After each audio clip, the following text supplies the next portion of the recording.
Welcome to what we call Eastside, compress your luck. On the road to riches, I'm twisted, feeling corrupt, yeah. Deep thoughts invading my brain, I'm feeling stuck. But thoughts of the future and past, they keep me up. It's PlvXid here again with Tidewater Waves. Today we're going to be talking about that upcoming album, Eastside, and just getting into a simple conversation about music and my goals, man. What's up? Yes, sir. First off, welcome back, man. Yeah, definitely. Feel good to be back, bro. Yeah, it's been a little minute. You know, a lot has happened. Yes, sir. Yes, sir. Dropped that Almost There, the Eastside prelude. That actually been dropped. Last time I was here, I think I was talking about it coming out, but that ain't dropped in January, but I just put it on all major streaming platforms, so you can find it anywhere now. You know? Yeah. And it is funny though, what is it, like 7-8 months ago? Right. Yeah, you were up here, you know, talking about the album. Right. That just speaks to the commitment to the just curation of it. Yeah, definitely. Yeah, so salute to you for not rushing it and taking the time. Appreciate it. Exactly. Yeah, I know you was asking me, you was like, yeah, what you trying to accomplish for this year? And I was like, I've been working on this album for like 3-4 years, bro. So I definitely wanted to get that out. So I'm just glad we got everything set in motion and locked down to actually come out this year. So it feel good for sure. Dope. Yeah, we got the check in. So yeah, let's get right into the album. Even though we talked about it last time, what has changed since your thought process and the curation of this album? Yeah, definitely. As far as this album go, again, I just wanted to make something that was a lot more cohesive than my previous work. My last projects, they were just kind of songs that I put together, or like songs that I threw together as like I would say more of like a collective of music rather than an album. So I never really labeled them as an album, more like mixtapes or projects. So this one is like a specific theme. I want to tell a specific story. All the beats sound the same, not sound the same in the sense to where it's like gonna get bland, but they all flow. Yeah, they all flow together. Work with a lot of different producers, but majority of them were produced by the same producer, like half of the tape. My guy, Sir John Lee, that I told you about last time. But yeah, just definitely keeping it cohesive, keeping everything flowing together, and making a solid body of work that I think people will enjoy, you know? Dope. Yeah. So you mentioned the producers. You are producing any of the tracks up here? I haven't decided yet. I have one song that I produced myself, and I'm thinking about throwing it up there, but I don't want it to just go up there because I produced it. You know, I'm trying to figure out if I really want it to go on the album, like if it'll really fit. Right. But I've been producing a lot more lately as far as for other people. Like I finally got into that point where I'm like, all right, I'm good enough to actually give people beats now. But rapping on my own beats is kind of weird because I know it's hard. Like when I produce it, I'm like, it ain't tough, but I always produce with another artist in mind. Like I'm always thinking like, oh, this person will sound good here. Let me make it like this. But this one particular beat that I do feel like I might throw it on the album. I'm just not 100% sure yet. Okay. Yeah. Bet. And you can speak a little bit about the features. The features locked in? Yeah. Well, I kept it more myself because my last few projects or songs, I always do one verse and I get a feature for like the second verse. And not that I don't want people to think, but I kind of wanted to prove to myself that I can go back to how I used to rap. Like when I first started rapping, I was making like 3-bar songs and stuff. Like not 3-bar, but like 3-verse songs. So I just kind of want to keep it the same way with just me.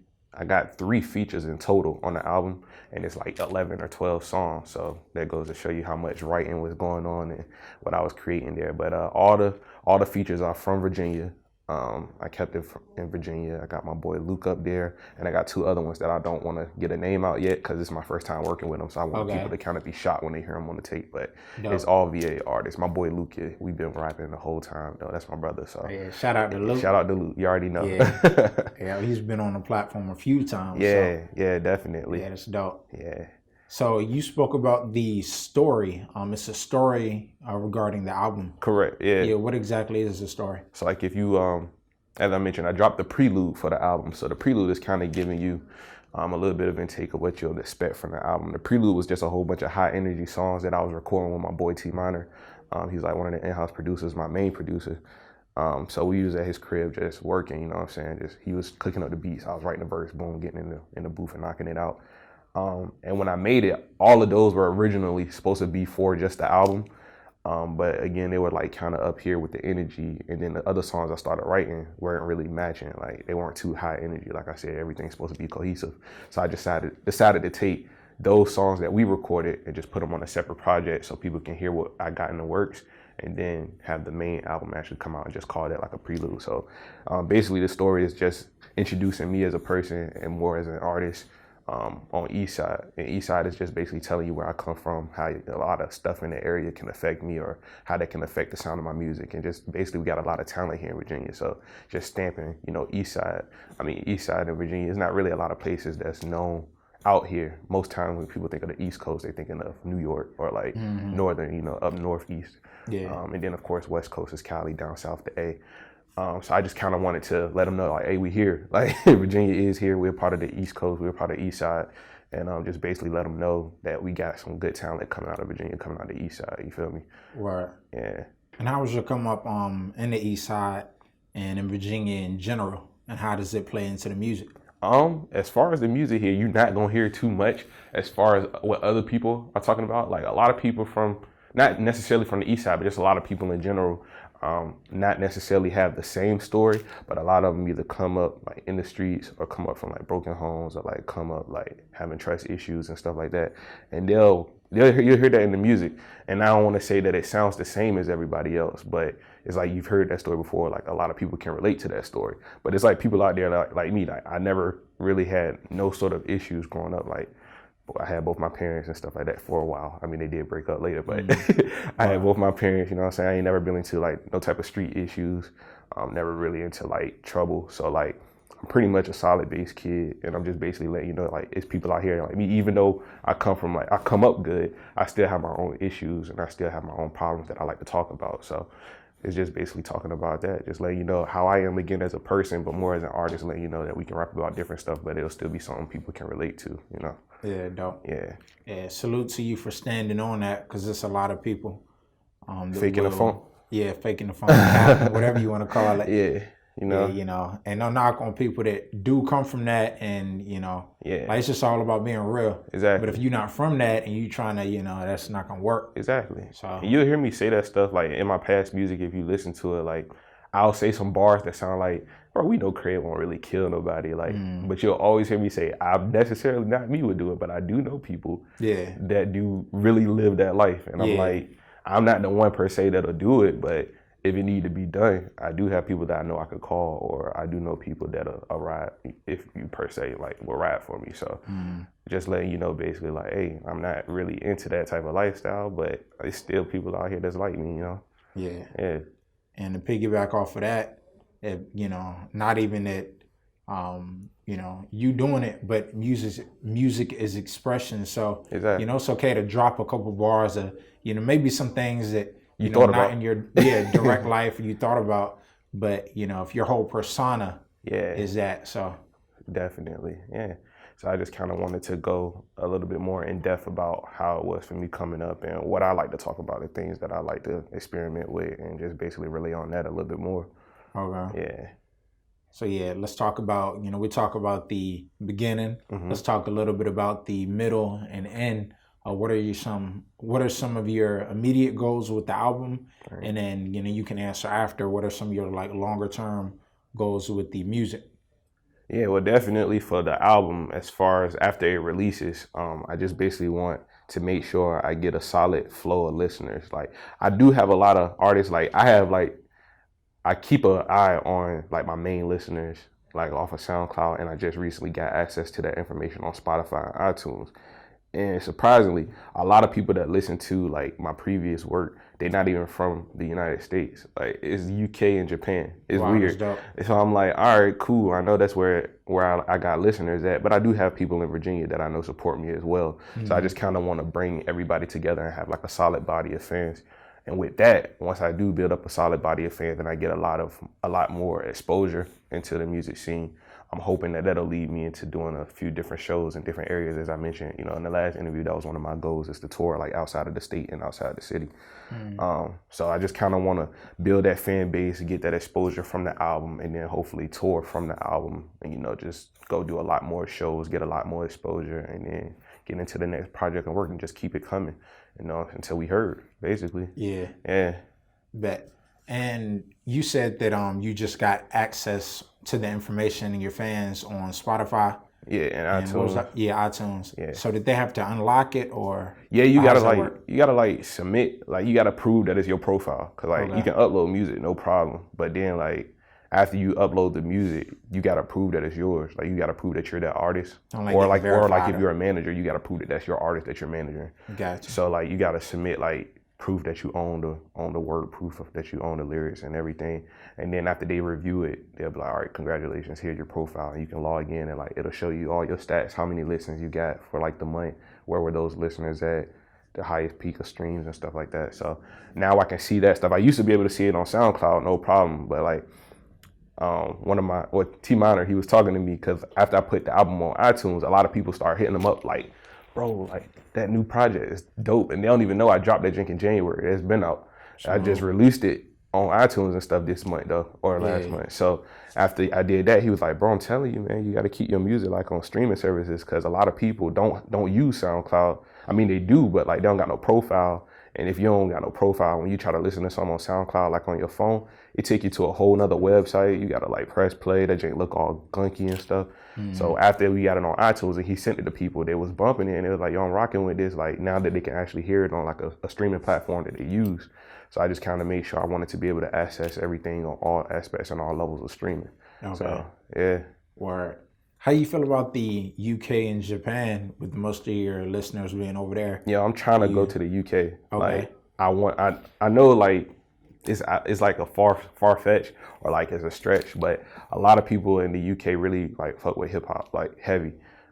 So just to go out there and just see how it is musically and just see how the scene is out there. I know it ain't all like the what do they call it? Like I forgot what type of rap they call it. Drill? No, not drill. That's Chicago.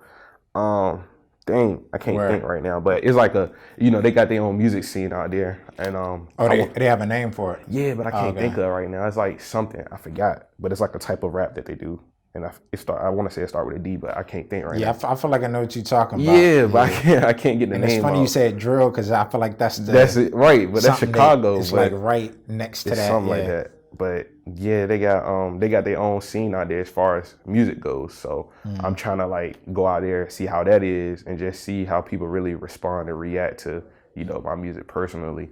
Like I said, the listeners out there, a lot of them popping up from the UK and Japan. I actually got a homie in Japan, so I'm planning to visit him, and hopefully when I'm out there, I can see how the music handles out there as well. Yeah, that's tough. But definitely, that's one of my goals is to make it out there, see what it's like. Okay. Yeah. Speaking on your goals. In terms of performing, what are some other, and you say you want to go out of state, out of country. Yeah. But like, what are some of your top places, or it could be events, festivals that you want to perform? Yeah, there's a couple festivals I'm trying to get to. Definitely South by Southwest. I've been trying to get there for a minute. I thought that No Name feature was gonna guarantee me a slot, but fellas, like if you get a hard hitter feature, if they don't do nothing with the song, bro, it really don't do much. I mean, I got a lot of plays and stuff like that, but people still like, okay, who are you? In terms of translating right. Instead of in terms of reaching out to like a higher audience. But yeah, I've been trying to get in South by Southwest. I definitely want to do that. Now that they're doing like Complex Con and stuff like that, I love to be out there because that's more so not just music, but a little bit as to fashion as well. And I dabble in that too. So those are a few festivals. And then as far as places performing, like I said, I want to get out to the UK. And I actually want to do the A3C or AC3, I want to say, festival in Atlanta. They actually featured the song I got with No Name on their playlist like 2 years back when I released it. So I feel like I got a chance with them. I just got to get in contact with the right people. But that's definitely some of the places and some of the events that I want to get out to for sure. Gotcha. Yeah. And you brought up fashion. Yeah. Yeah, you have a bit of a fashion brand, culture brand. Yeah, PLC. For the viewers that don't know, we talked about this last time, but what does it stand for and what exactly is it? Yeah, so PLC is what I started once I actually got into like actual releasing projects and stuff like that. So PLC is peace, love, and creativity. Basically, I just threw that out there because that's what my name originally was. It was like PLC, and that was like Plastic Lake Capricorn, but it was like a mouthful to say. So I just cut the LC off and put PlvXid. But then I was like, I can use this for something else, like as far as to represent myself. And that's how I came out with the brand, the peace, love, creativity. Basically, I just feel like that's missing in a lot of the music and a lot of the scene today. Like it's always like kill, kill, kill, trap, trap, trap, Like, you know what I'm saying? Nobody ever talking about, I mean, yeah, we got a couple of artists that do the R&B tip and talk about love, but as far as like keeping the peace, spreading love, and just Positivity. constantly creating, you know what I'm saying? Just constantly staying positive. I just wanted to throw something out that was a little bit different. And plus, everybody know me. Like, my name, PlvXid, the rap name actually means like at peace and tranquil, like the real definition of it, not the way I spell it. So like, that was just another play off of that. Like, I'm really a peaceful guy. I really just be chilling. Like, I don't do nothing. So I just had to throw that out there. And so I dropped the first collection that stuck with a lot of people, and I just kept it going. So we got 3 collections out right now, and I'm actually working on an exclusive 4th collection that's supposed to come out with the album. So it's gonna be like a bundle package. You'll get like collection 4, the clothing line, a physical copy of the album. So Okay. yeah. And what was the L and the first name you came up with? PlvXid, Lay Capricorn. So like PlvXid the GOAT, basically. Like, you know what I'm saying? Gotcha. But yeah, I took that off and just kept it like PlvXid, just simple. Yeah. And I spelled it different because the real definition or the real word PlvXid is like PlACID. Yeah. And like, I ain't want to fuck people up and like they be like thinking my name Flaccid or something like that. Like, Right. So I was like, nah, I'm gonna just Gotta be aware of that. Yeah, I'm gonna just spell it different. So I just put the little upside down, the V for like the upside down A, and then the X instead of a C. Okay. And yeah, that'd be fucking people up too. Like, if you look my music up on like Alexa, like I did that the other day, and she was like, playing Almost There to East Side by PlvXid or like something like that. I was like, well, it's close enough. Right. As long as you get the plays. Yeah, so it's cool. Bet. You got on top songs off the album? Yeah, so I released that as a single, because that was one of my favorite songs recording on the album. It was just like something a little different, as far as the sound goes. And then I got Homies, that's the feature with Luke. That's really gonna be a good song, because it's like, it's real life. Like, Luke is one of my closest friends. That's definitely one of my main homies. And just the song, what we talking about, just shit we used to do together. Is there. Yeah, just stuff we used to do together is real life. Like, especially Luke verse. Like, he rapped it for me the other day. We ain't really recorded yet, but he rapped it for me the other day at the crib, and I was like, yeah, that's gonna go.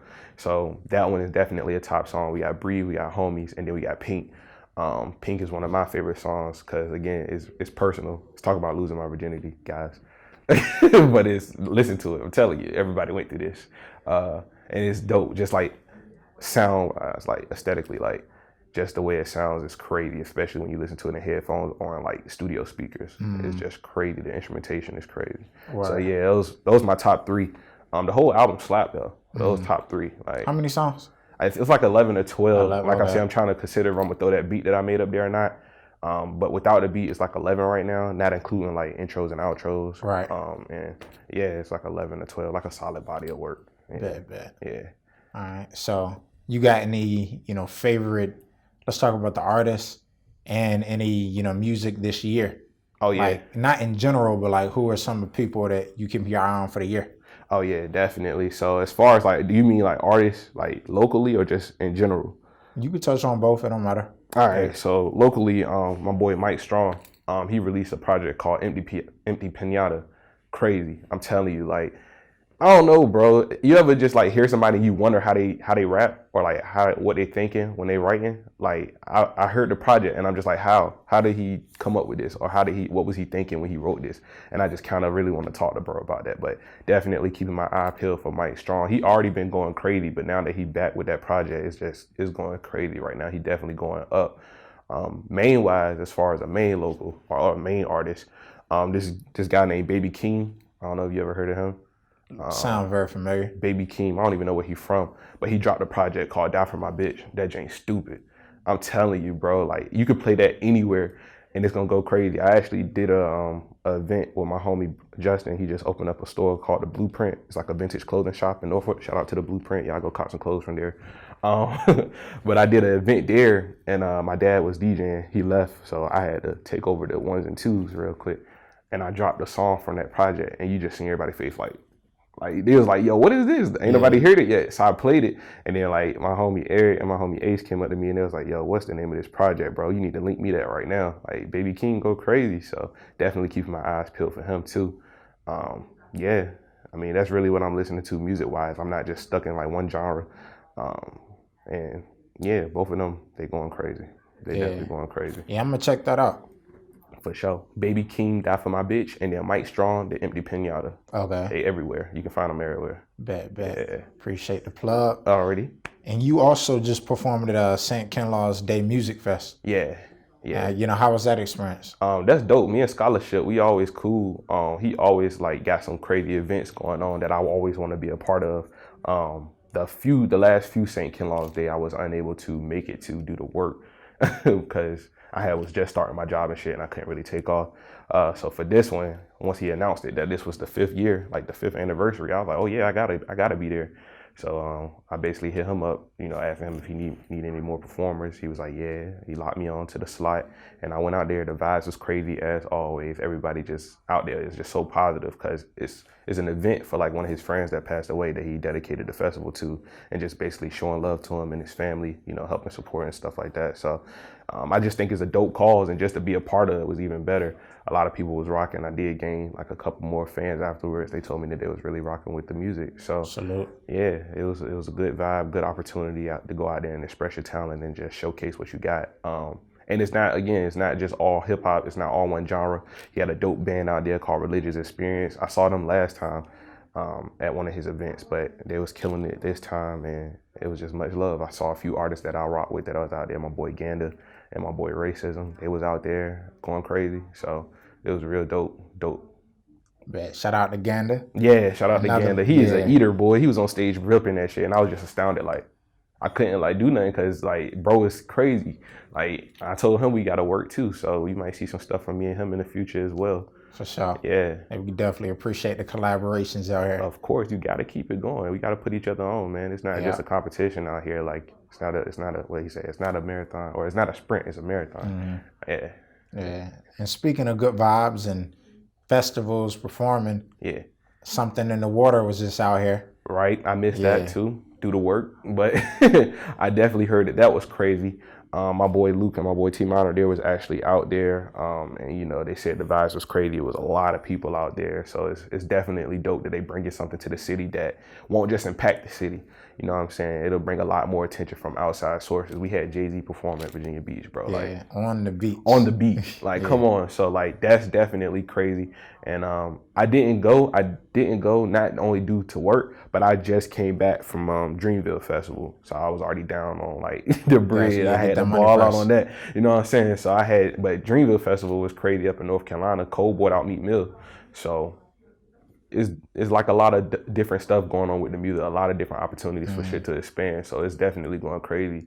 I can only expect what it's going to be like next year. Like, I can only imagine what's going to happen. So shout out to Pharrell and everyone who was a part of that. Yeah, for sure. Virginia Beach, all of that. Yeah. So yeah, we can't wait to see, you know, what this album is talking about. Yeah. You know, we've been waiting since the beginning of the year. Yeah. Go ahead and drop it. Already know. I don't really know what date I'm gonna drop it on. I'm planning for like a fall release, so I'm hoping that it'll be out soon. So like early or late, like September? Early fall. Like everything is in order for it to drop. I'm waiting for a few more features to come back, and after we get all that done, I got the artwork. I got everything sitting there just ready. So I just gotta really time how I want to do it, because I want to promote it right. You know what I'm saying? I want to make sure that I can bring as much attention as I possibly can to this album, since I've been working on it for so long. So yeah, hopefully by the fall we'll have that out for sure. Bet that. Yes, sir. Yeah, we're excited over here at Tidewater Waves. Fresh, bro. Yeah. So yeah, keep doing your thing, man. For sure. And you know, keep checking in with us. Yeah, definitely. Second time back, and there's many more to come, man. I definitely rock with what y'all doing, for sure. Yeah, same here. Appreciate it. Of course. Yeah. So we got PlvXid. Yeah, PLV, whatever. XID, yeah. You know what I'm saying? PLC, peace, love, and creativity. Just keep it going, man. And I'm here with Tidewater Waves again. Thank y'all for having me, bro. Alrighty. Peace, love, and creativity. They keep me up, but I'm on my way, so we would never worry. I'm a different breed, don't put me inside your categories. Come off as legend when I'm telling stories. You think that my old shit is high, this a different inventory. I'm just testing the theory. Lots they claiming they feel me, but all these